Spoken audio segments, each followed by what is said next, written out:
Um pai é investigado por torturar o próprio filho, um menino de 5 anos de idade, aqui no DF. O homem dizia que estava corrigindo a criança, mas a mãe denunciou como crime. A Vanessa Vitória está nesse momento na delegacia que investiga o caso. Vê, boa noite.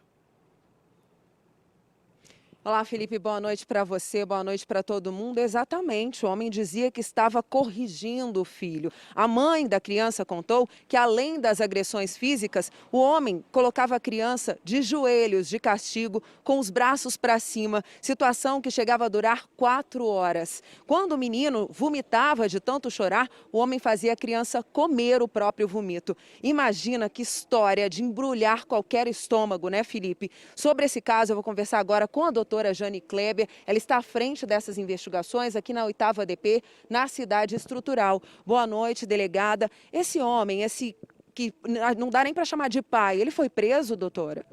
Ainda não, ele não foi preso em flagrante, porque é a mãe que trouxe a notícia do fato.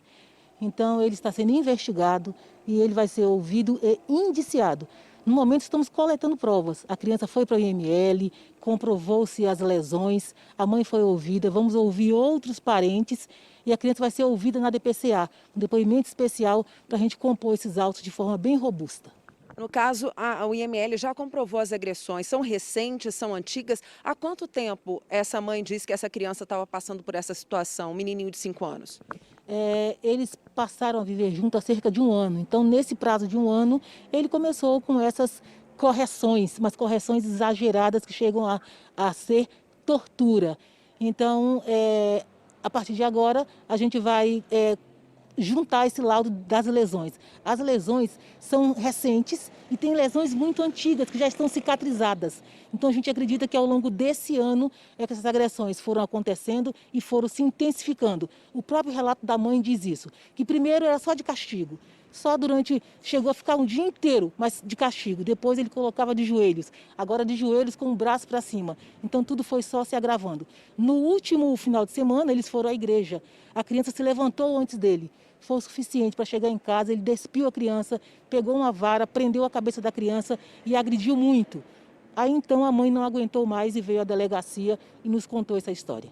Embora eles estivessem juntos há um ano e a criança tenha 5, ele é o pai biológico, né? Esse crime de tortura, delegado, ele pode pegar até 8 anos se ele for preso. No caso, quando a vítima é criança, ainda tem agravante, né? Será que ele vai ser preso? Ele continua tendo contato com essa criança, com a família? Como é que está a situação, já que ele ainda não foi preso? Sim, ele é o pai biológico, eles tiveram só um caso e tiveram um filho. Ele nunca cuidou, não prestou assistência financeira e há 4 anos eles se reaproximam, se casam e ele passa a cuidar da criança como pai, efetivamente. Esse crime tem pena de 2 a 8 anos e quando a vítima é criança, idoso ou deficiente, essa pena é agravada. Então, no caso, a pena é de 2 a 8 anos agravada. A mãe já se afastou, ela foi para o Goiás, para a casa de uns parentes, e eles não estão juntos. Se nós percebermos ao longo da investigação que existe qualquer risco para essa criança, a gente pode pedir a prisão preventiva dele. Muito obrigada pela entrevista, doutora Jane. Olha só, essa criança teve sorte, né, de sobreviver diante de tantos maus tratos. Eu volto com você, Felipe. Muito obrigado, Vivi. Agradeço a delegada pela entrevista, a gente gosta muito dela. Isso não é um pai, não, e não está educando a criança, não. Está ensinando que é violência que resolve, o que é uma mentira. Obrigado, Vivi.